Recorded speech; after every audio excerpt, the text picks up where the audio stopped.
Salut à tous, bienvenue pour ce nouveau profil d'un joueur à la draft NBA 2023, un joueur candidat.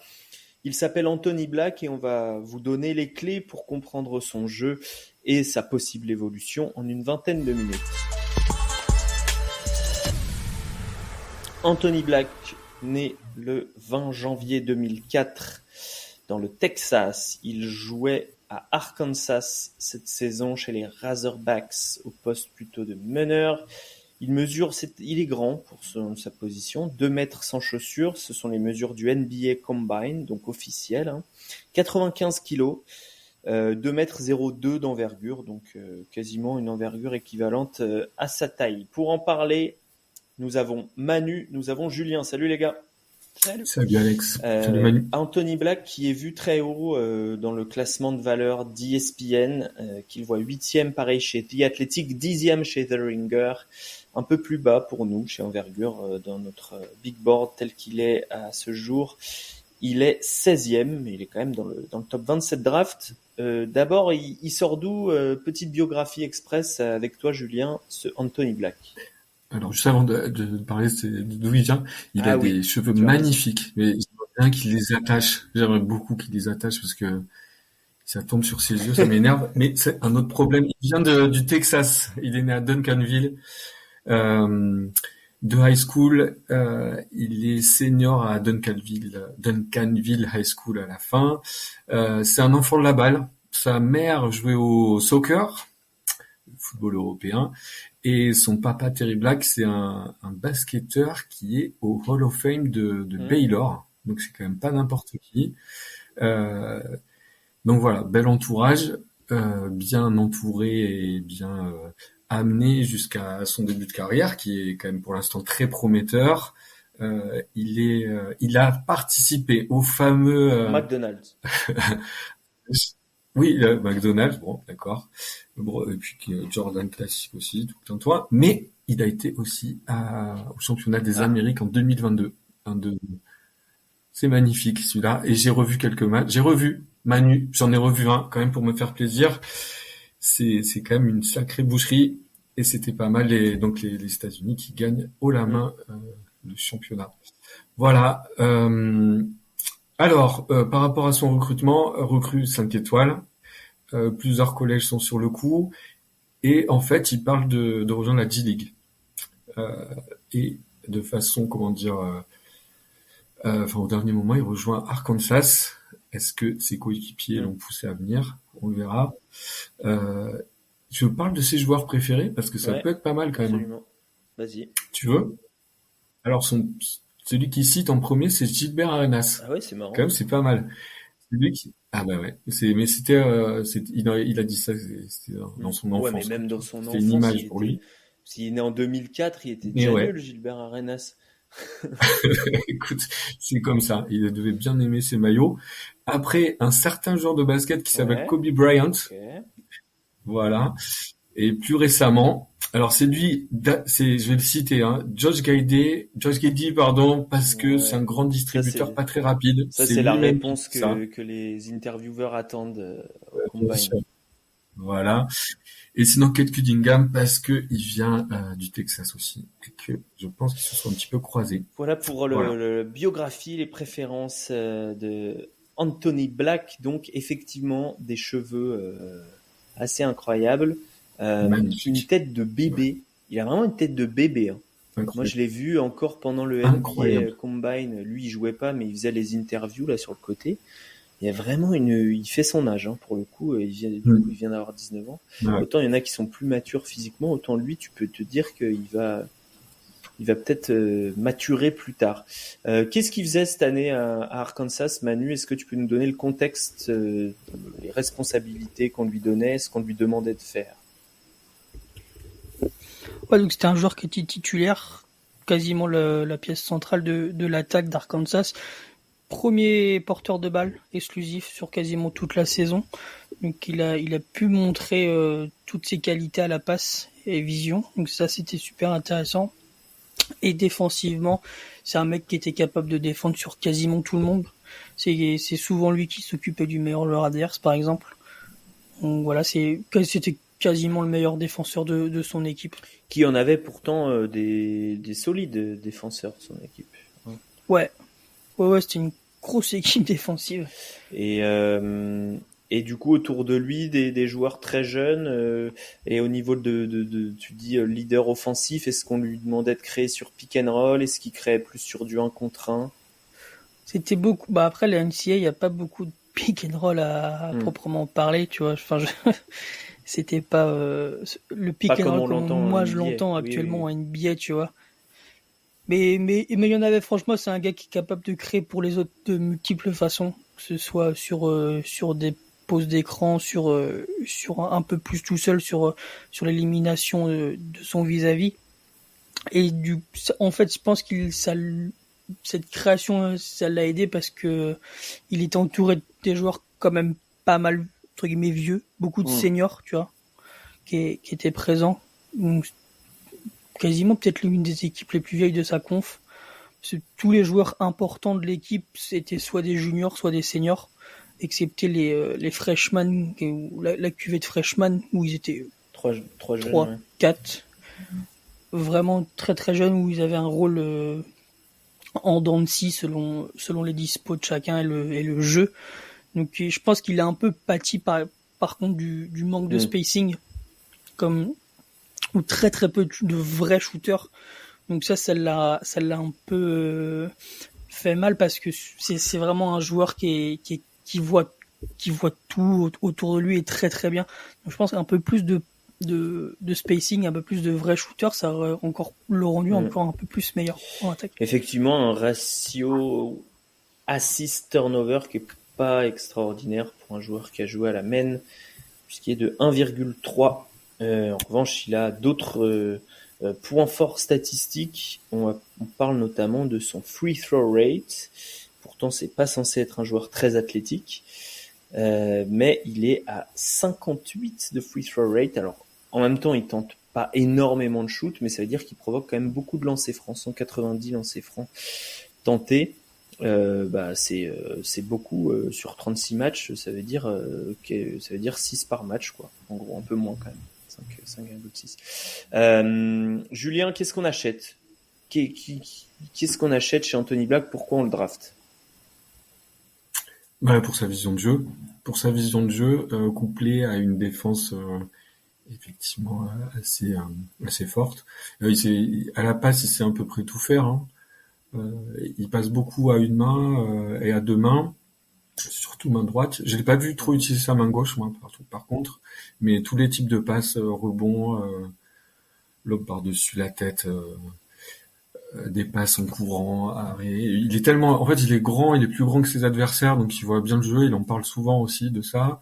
Il a une vision de jeu, qui est assez forte. Et puis effectivement en défense il fait plein de choses. C'est un défenseur rebondeur. Alors je sais plus combien. Ouais, il a pas un gros taux de rebond.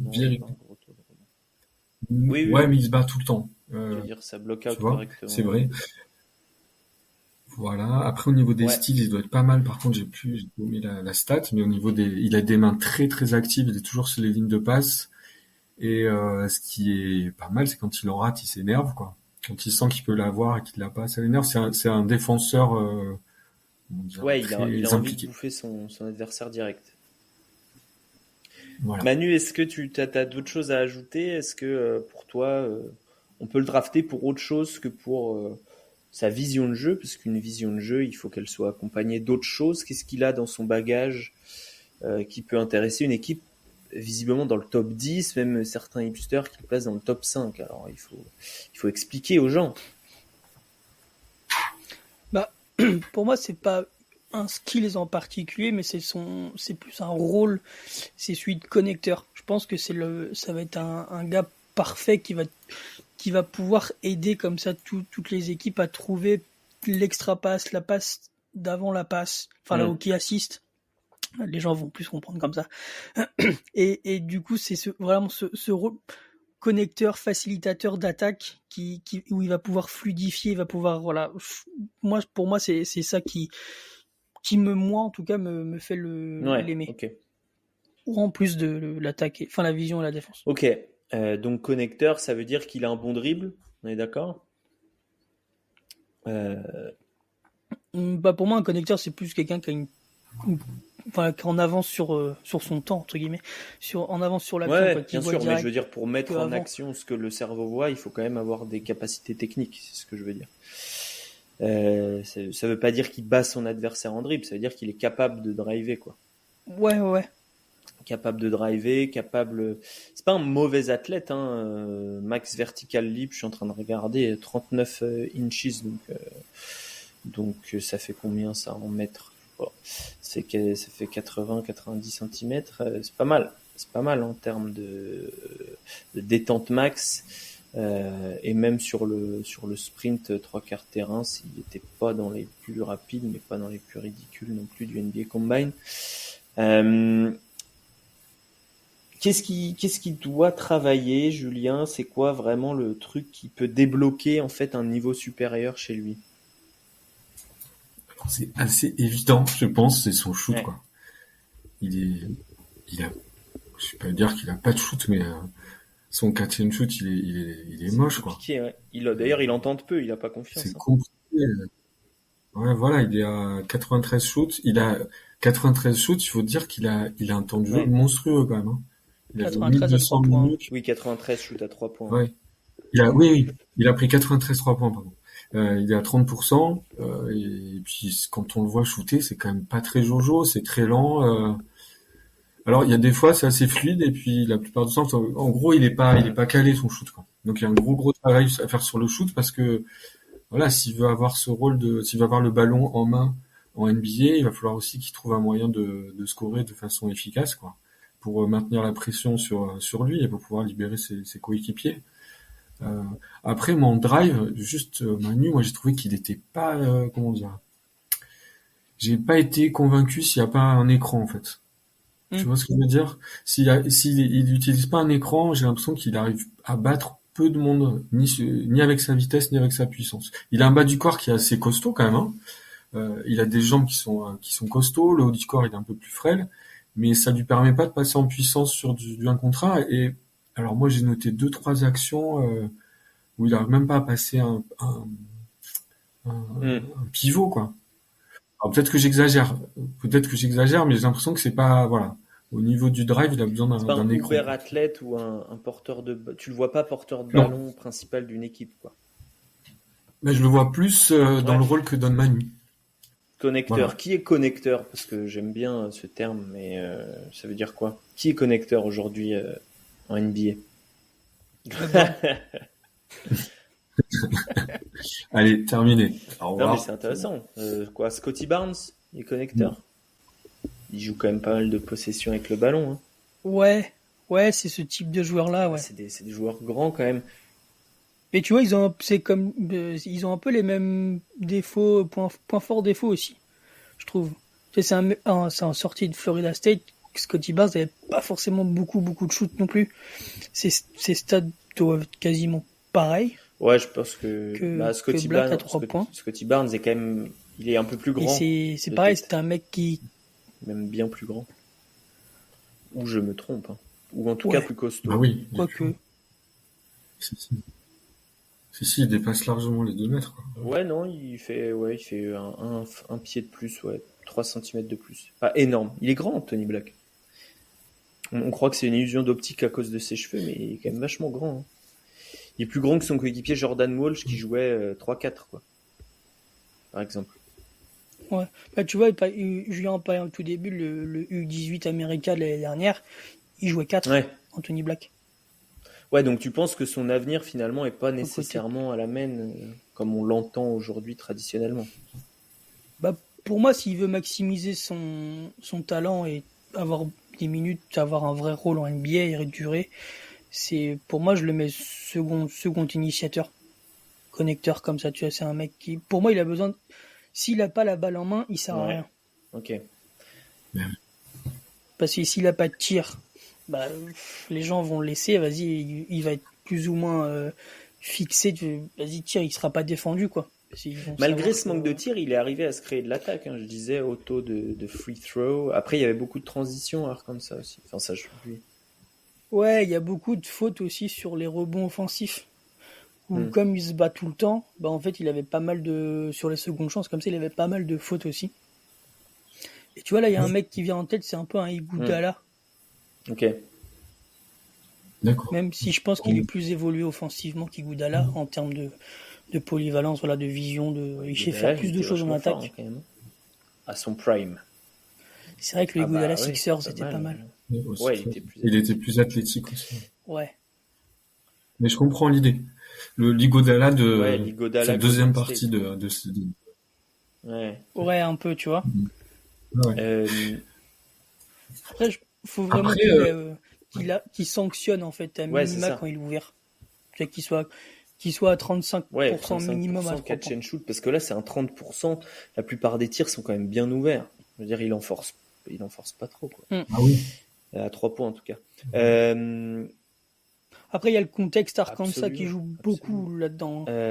Mais bon, sur sa réussite à 3 points, c'était quasiment le seul créateur. C'est pas tant, quoi. Finalement. Et là où ça a joué, c'est que en fait, dès qu'il est en mouvement, il est fort en fait.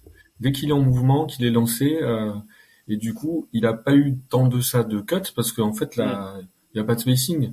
Avec plus de spacing, il peut courir, et c'est là où il est fort, où il va attraper le ballon, il va attaquer le panier et provoquer des fautes.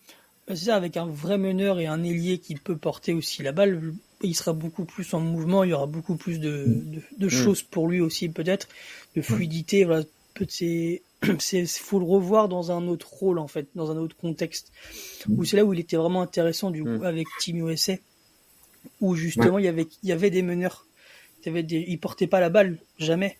Il faisait beaucoup de cuts, beaucoup d'activités au rebond des deux côtés, et c'est comme ça que provenaient ses points. Il faut lui mettre du spacing autour, du coup, Manu, dès l'année prochaine. C'est ça la clé, quand même. Si on en fait un porteur, ouais, je pense. Ça pourra l'aider de par sa vision à mieux faire son jeu dans son équipe. Et du coup, si spacing avec shooter, lui, il pourra aussi aller un peu plus au cercle. Et psychologiquement, Julien, qu'est-ce que ça donne chez Anthony Black, qui est un joueur, comme je disais, qui fait très jeune, mais qu'est-ce que ça donne dans ses réponses, dans ce que tu as pu lire ou entendre de lui, dans ce qu'on peut voir, dans ses gestuels hors basket? Alors hors basket, il a l'air assez serein en fait. Dans les interviews, il est assez serein. Il est pas aussi pro que son coéquipier Nick Smith, mais il est bien, il est serein, il répond bien aux questions, je trouve, dans les interviews. Il a la tête sur les épaules, quoi. Après, les échos qui tournent autour de lui, c'est que c'est un gars qui est vraiment très très gentil. Très gentil avec ses coéquipiers. Il est adoré de ses coéquipiers partout où il est passé. Il fait très attention à tous les gens qui sont autour de lui. Donc moi j'ai vu aucun red flag. Sur le terrain, c'est un gamin qui a du caractère. Parfois il est vif, quoi. Mais voilà, c'est le genre de gars qui va ramasser les adversaires quand ils sont à terre. Voilà, ça a l'air d'être un gars assez sympathique. C'est vrai qu'il a une tête de gentil quand même. Mais ouais. Manu, est-ce que tu crois? Est-ce que tu crois qu'il va atteindre la valeur d'un top 10, puisque visiblement on se dirige vers ça, si on croit les échos qu'on a là ce 14 juin côté d'ESPN, The Athletic, les gens qui sont un peu mieux informés que nous, même si on est bien informés. Est-ce que tu crois qu'il va atteindre cette valeur-là?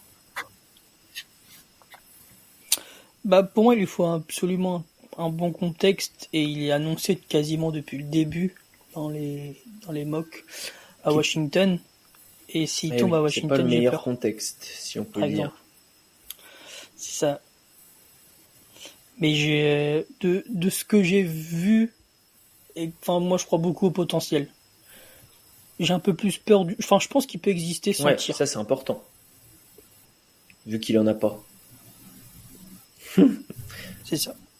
Je pense qu'il va s'améliorer, parce que les staffs NBA vont travailler là-dessus, mais je pense que même si à terme il fait des saisons à 30-33% à 3 points, je pense qu'il arrivera quand même à exister de par sa défense et de sa polyvalence d'attaque et ce rôle de connecteur que j'ai en tête. Jules, t'y crois? un créateur défenseur sans shoot. J'ai l'impression qu'on en a parlé souvent et que ça marche pas tout le temps, mais il faut parler potentiel. Il a plein de baskets dans les mains. Il est enthousiaste, il se bat en défense. Et un shoot, c'est peut-être pas le plus compliqué à travailler, quoi. Ça c'est vrai. Et s'il se compare avec Josh Giddey, c'est pas pour rien. Josh Giddey non plus, il avait pas trop de shoot. Alors c'était un meilleur playmaker quand même. Ouais, mais il est élite dans ce qu'il fait. Non, mais sa saison NBA, elle était pas élite. Hein. Ouais, mais tu voyais qu'il était élite à la passe. Oui, c'est un excellent passeur. Ce qui n'est pas Black. Oui, c'est un bon passeur, très bon passeur, mais pas forcément dans la crème de la crème. Exactement. C'était tout. C'était notre résumé sur le jeu de Anthony Black, joueur d'Arkansas. Vous retrouvez tous les autres portraits de cette draft NBA 2023 sur notre YouTube et sur vos applis d'écoute. Notre site, c'est envergure.co pour tout ce qui est écrit. Ciao tout le monde.